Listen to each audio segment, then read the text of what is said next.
Well, hello everybody, and welcome to Gary Goes. And for only the second time in 2024, no, my name is still not Gary, but I am here in Cairo with the Egyptian Museum behind me, on which I've just spent a very happy hour and a half. Really cool museum.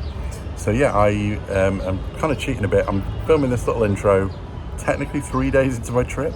The reason being, the first day was just travel. I came via Milan, didn't sleep for 36 hours. I had to basically wait 7 hours, which was all planned. This was my decision, but I had to wait 8 hours overnight, 7 or 8 hours from when I arrived in Milan to my flight out to Cairo Sphinx Airport, which was at 6 a.m. from Milan. So I didn't record one then, didn't do much on the first day. When I arrived, just sorted myself in the hotel, walked around Giza a bit, which was certainly an experience. And then yesterday I was around the pyramids, which you will see shortly. Lots of really cool videos, absolutely amazing day. Had a Nile cruise in the evening with some great food and entertainment. Again, all of that was amazing, but didn't really get a quiet few minutes to film the intro. So here we are. I'm let loose, no guide, no plan. Well, there is a plan, but still no guide. So yeah, just arrived in downtown Cairo. As I say, I'm staying in Giza, here for 5 days total. And yeah, this is day 3, so I am in Cairo. So done the museum. I'm going to wander around some of the souks. Yeah, it's not super hot. It's about 30 at the moment, I think, so it's manageable. Got my sunscreen on, got the hat. You wouldn't expect any less. So yeah, anyway, come along with me, enjoy the ride, enjoy the videos. As I say, already been a fantastic but exhausting trip. I've got this today, and then Alexandria on the Tuesday. So yeah, plenty to show you on these videos. And yeah, hope you enjoy, and I will speak to you later. Catch you in a bit. So just starting with a few shots in and around Giza. So yeah, I arrived on the Saturday. It was about lunchtime by the time I got to the hotel. I was absolutely shattered. So all I could kind of manage was a little stroll around the local area. And yeah, I'd heard that Giza was a little bit rough around the edges, and it certainly didn't disappoint. But it was surprising just kind of how untouristy it was, really. I mean, there are touristy bits. There's kind of the papyrus museums and things like that. But generally the streets were definitely quite, rough and ready. But this view from the hotel rooftop sort of bar breakfast area, amazing. I mean, you can't beat that. A view of the pyramids at sunset, absolutely stunning. And really, really close. I mean, taxis are so cheap, but I could have easily walked to the pyramids if I'd have wanted. But yeah, as you can see, the area around, it feels authentic. It definitely feels sort of authentically Egyptian. But yeah, aside from a few little touristy spots, definitely most of it feels really, really, really, I'm trying to think of another word, authentic. So my hotel was the Crown Pyramids View Hotel, and I'll put in a room review, I think probably in the next little video. But yeah, this was the breakfast area outside. It was quite a small little hotel. Not on the best road, I'm not going to lie. It kind of looked like just people houses, but yeah, it was like a lift, and it was on the top couple of floors with this rooftop, chilling area, breakfast area. But yeah, absolutely amazing place to have breakfast or to watch the sun come up or the sun go down, again with that amazing view over the pyramids.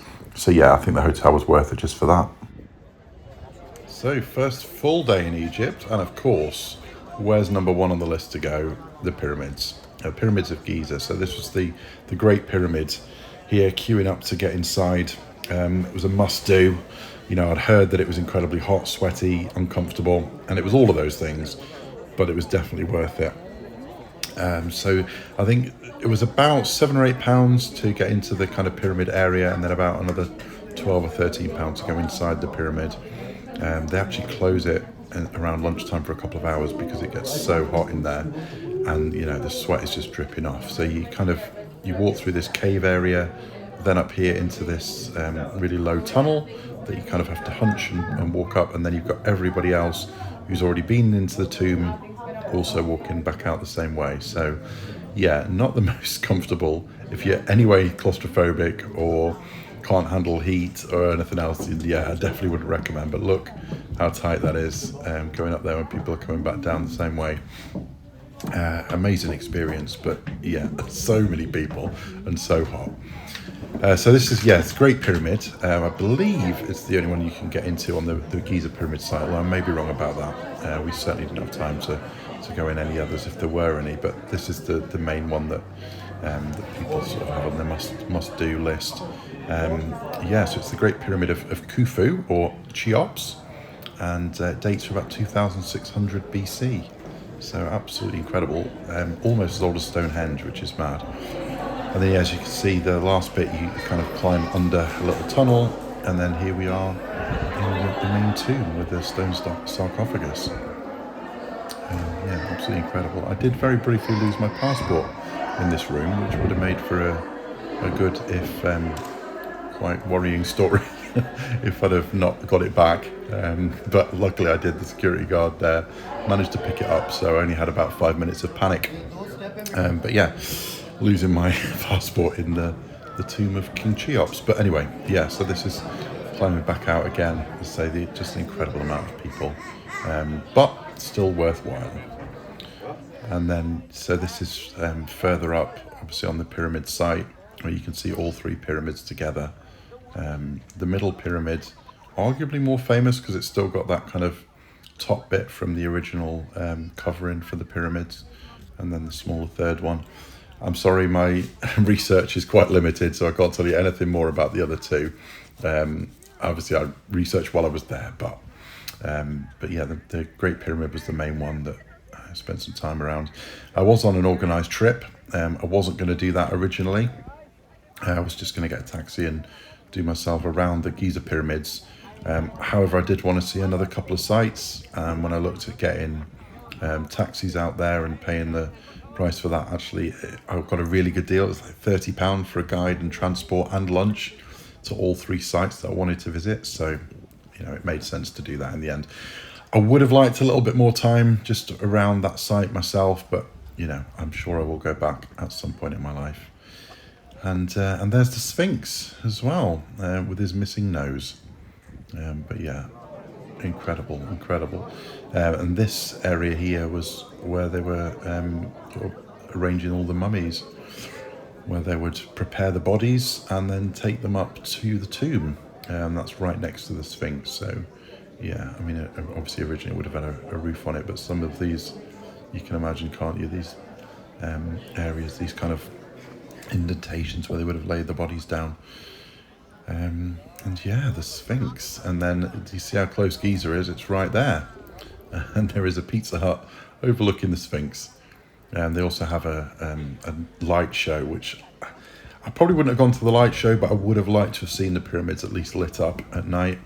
But sadly, the days that I was there, I think it was lit up the first night, but I was eating in a restaurant, so I wasn't aware. So the other night, sadly, it wasn't lit up. So that was the one disappointment. And then, yeah, this is the Dashur pyramids. So this is probably about an hour, 45 minutes to an hour away from Giza. I really wanted to visit this site because there's two pyramids here. They're a little bit off the beaten track, a little bit less touristy, a little bit kind of more interesting, I'd say. And then, yeah, as you can see, this was the tunnel getting down inside the Red Pyramid, which is the one that we visited. The prices for these were even lower, I mean, £2 or £3, and that included going inside. And this is the main tomb inside of the Red Pyramid. So that's an absolute must-do, I would say, as well. I mean, it's obviously cooler. You get more time to explore it. It's not so crowded or so claustrophobic, although it still was a bit of a challenge kind of getting inside. And this is the Bent Pyramid, which was one of the earliest pyramids. You can see they started building at a certain degree and then realised that wasn't going to work. So they kind of changed halfway through constructing the pyramid to change the angle. So that's why it's got that really distinctive look, and still has got, again, some of the original coating, which is amazing. You can go inside that pyramid as well, but apparently that's even sort of tighter and more uncomfortable. You almost have to go in lying down and crawling inside, which I would have done, and again, maybe one for another trip before I get too old. But yeah, we didn't have time, sadly, to go inside that one, and the Red Pyramid was supposed to be the best to visit. And then we moved to Saqqara, which wasn't initially on my list, but I'm really glad that I visited. This is a really, really good complex, loads of tombs here. The Step Pyramid, which is, I think, the earliest constructed pyramid that still survives as well, is on this site. But this is incredible. This is like a tomb that you could just quite easily walk into. Yeah, with lots and lots of hieroglyphs and things. So it's a later tomb.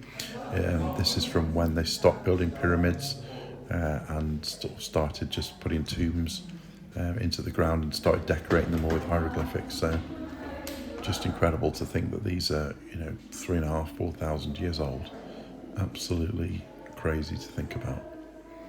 But yeah, this site was really interesting, and as I say, from it not being originally on my list of places to visit, but as it was included within the trip that I booked, the guide, I'm really glad that I went.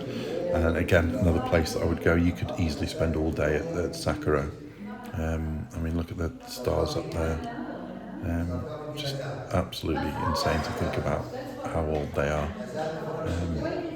And the guide was sort of explaining the symbolism of the hieroglyphs. But yeah, this other section here in Saqqara, also so detailed, in some of the images, some of the descriptions. Even some of the paint still on there. You can see that red paint that survives from so long ago. And all of this sort of shows all the offerings to the pharaohs. And again, look at that red paint, considering how old that is. And that people were living here, thousands of years after the tombs were abandoned. People moved in, they were making fires and cooking and sleeping here. And yet, this red paint still survives. Look at that. I mean, that could have been painted just a few hundred years ago, and it's not. It's thousands. But yeah, these show the kind of offerings to the pharaoh. I think this is the brother-in-law. I think, again, I probably should have done more research before recording this video. I know that's a common theme, but if anything, it prompts you to go out and visit the place and do some more research that I didn't do. But it was absolutely fascinating. Even some of these, it shows the people making the offerings, and some of them are sort of scratched off. But they were people that the pharaoh fell out with, so he literally had them unfriended or blocked by removing them from the tomb. And then, this is the Step Pyramid of Saqqara, which, as I say, is one of or I think it is the oldest original pyramid. You can see that they started building it that way. Before that, they kind of had like what would have been the first level of that pyramid. That's kind of how they built their tombs before they started building pyramids. And then they just started building it on top, so putting one layer on and then another, and then before they know it, there we go, we have got a pyramid. So yeah, absolutely fantastic. So this physical test would be just something secondary. Formality, exactly. Now stand right. So yeah, it was the Pharaoh Djoser. I'm not sure if that's how you pronounce it, but it's Djoser. And he was the first pharaoh to start building the pyramids. So this is the Step Pyramid of Djoser. But yeah, really, really interesting. And for any Doctor Who fans out there, this was the pyramid in the background where Sutekh was first found, who has just come back into the series now. I mean, I'm trying not to turn this into a Doctor Who podcast, but yeah, this was the pyramid where apparently Sutekh was found. Now for something completely different. After a long, long day exploring tombs and doing a little bit of tomb raiding, I didn't steal anything, I promise. I was back to the hotel, had a shower, wiped off the grime of the day, and then straight back out for an Egyptian Nile dinner cruise. So yeah, I'd again say this is an absolute must. You can get all prices for this, from like £8 through to like 35 or something.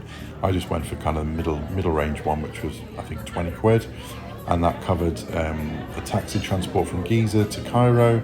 It covered this cruise, which there was just a buffet dinner. It was decent. I wasn't sure what to expect. You do have to pay for drinks, and the drinks are kind of Western prices, so I guess that's where they make their money. But in general, the food was really good. There was a kind of hot buffet with 5 or 6 different choices. There was a salad bar and things. Potatoes, rice, lots of puddings. Can't complain. You could go back as much as you like. So, and it lasted probably an hour and a half to 2 hours.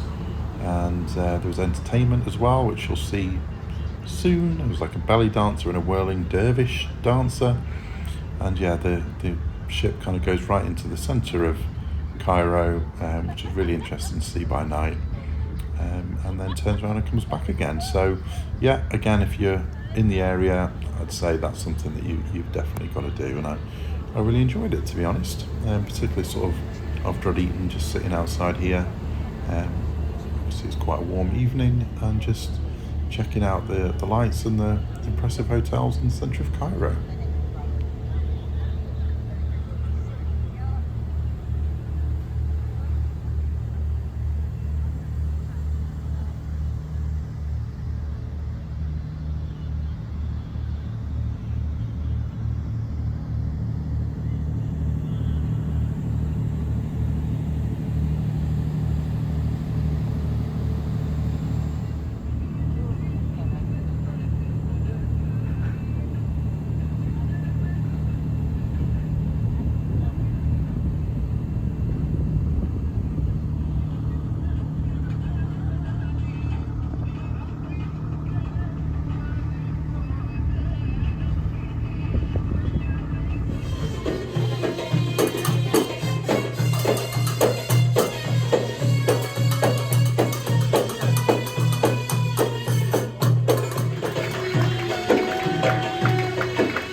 So after that evening's food and entertainment, a little bit more culture the next day. So I headed to Cairo. And first stop, the absolute must-see, the Cairo Museum, which is an amazing building. It's a really kind of interesting mix of kind of modern and almost like a Victorian kind of museum. You know, lots of these kind of old mahogany display cabinets and things, lots of sarcophagus, lots of mummies, lots of tomb artifacts, and the Tutankhamun exhibition as well, which was really interesting. Sadly, I couldn't get any video in there because you were strictly forbidden from taking any pictures or filming within that room, which is a shame. But they've got the famous mask there and the famous sarcophagus, so that was incredible. But as you can see, this is a really amazing building with most of the kind of bigger sculptures and statues on the ground floor, and then this amazing mezzanine and lots of different separate rooms. And what I found really interesting, as well as the Tutankhamun stuff, was they've got quite a lot about the discovery of the tomb, Howard Carter, the kind of impact that it had on popular culture on the time, which I found really interesting. How massive that was, and it blew up and led to like the Mummy movies and things, and really captured people's imagination. So that was really cool. And this museum was really interesting. Like I said, some couple of mummies there. There is another museum which has got more mummies in it. I didn't go to that one. And then they're moving a lot of these exhibits to the brand new museum, really impressive building. I saw it in Giza. So it's going to be the main museum where they're going to move the Tutankhamun stuff, some of the things from Luxor as well, which will be really incredible to go and visit there. As I say, amazing building. This was one of the only mummies that they've got within this museum. There's a couple of the grandparents of the pharaoh, but that was really interesting. They even had mummified food, which is absolutely crazy, because they literally had everything they needed for the afterlife. But yeah, it'll be interesting to see what happens to this museum once they move a lot of the exhibits to the brand new modern one, because it'll be a shame to lose this, because as you can see, the building from outside is iconic and really cool Victorian building. But anyway, I had the rest of the day in Cairo, and I'm going to end it there for this video, and I'm going to make a follow-up, which will be on soon, so check that out.